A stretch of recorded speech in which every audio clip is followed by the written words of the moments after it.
Receiving a letter from loved ones 1968.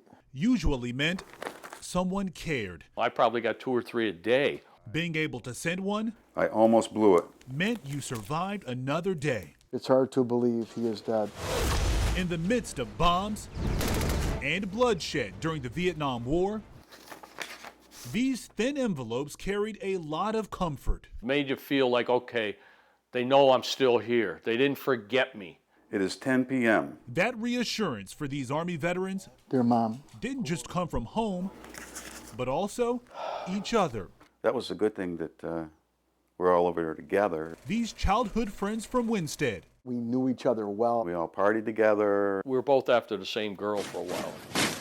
Joe Gadenzi, Dave Tezera, and Paul Vicari voluntarily joined the Army together shortly after high school. Paul one day just said, hey, what do you say we join the service?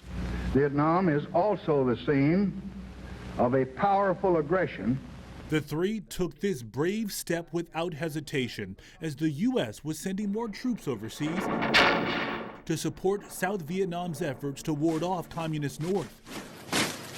From Connecticut, the trio remained side by side for months of training, and they even got off the same plane in Vietnam together in 1968.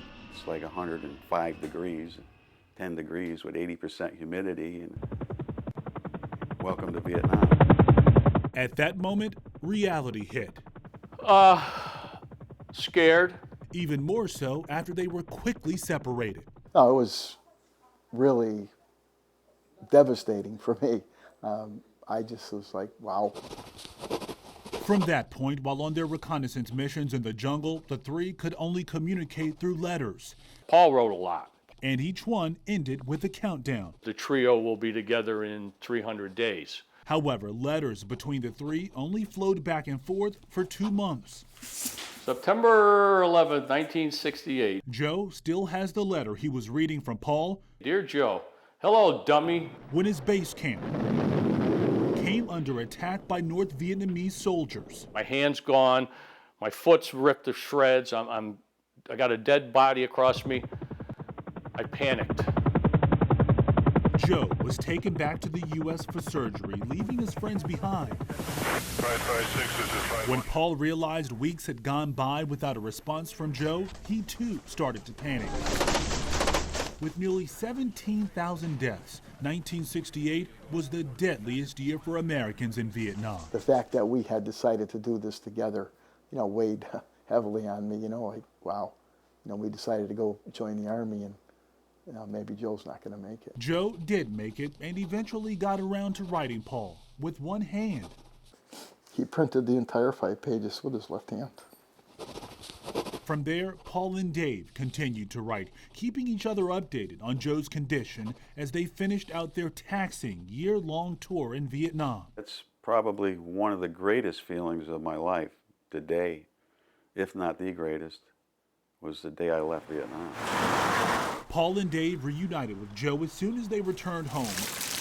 And today, they're living in Winstead again with their families, Dave and Paul, on the same street. Listen, I'll tell you what happened. All three admit they're proud of their service. How much? 175?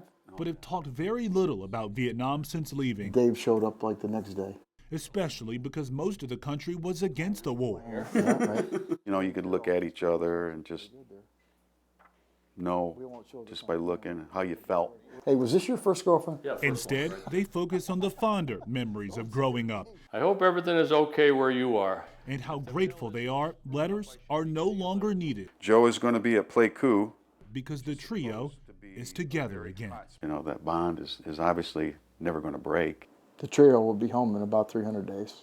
Now retired, Joe Gadenzi worked 31 years as a letter carrier for the U.S. Postal Service. Dave Tezera spent nearly 4 decades working as an elevator technician. He, too, is now retired. However, Paul Vicari is still working as a police officer with the Winstead Police Department.